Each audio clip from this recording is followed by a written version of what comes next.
Soulagement chez Total, le groupe pétrolier annonce que la torchère de la plateforme en mer du Nord évacuée à cause d'une fuite de gaz s'est éteinte.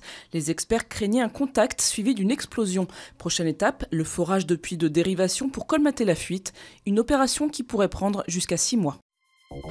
Malgré l'annonce fracassante du régime qui dit avoir vaincu une fois pour toutes la révolte, les combats font rage en Syrie. Une annonce faite à la veille d'une réunion à Istanbul où 70 pays tenteront d'accroître la pression sur le président Al-Assad. Samedi, rebelles et armées s'affrontaient toujours près de Damas et dans le sud. La junte plus que jamais menacée au Mali avec l'entrée des rebelles Touaregs à Gao, au nord du pays. La majeure partie du nord-est est désormais aux mains des rebelles Touaregs et de groupes islamistes.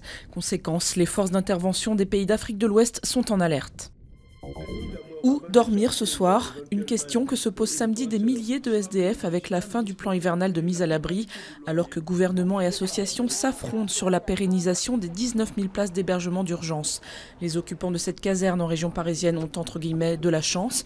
Ils peuvent rester 2 semaines de plus, mais après. Il nous a pris jusqu'à 5 mois après, le reste, on va se débrouiller encore dans la rue en tant que femme et d'être humain.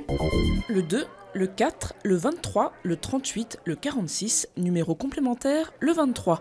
Si vous êtes américain et avez joué ces 6 chiffres au loto, bravo, vous allez empocher 640 millions de dollars, soit 480 millions d'euros, la plus grosse cagnotte de l'histoire.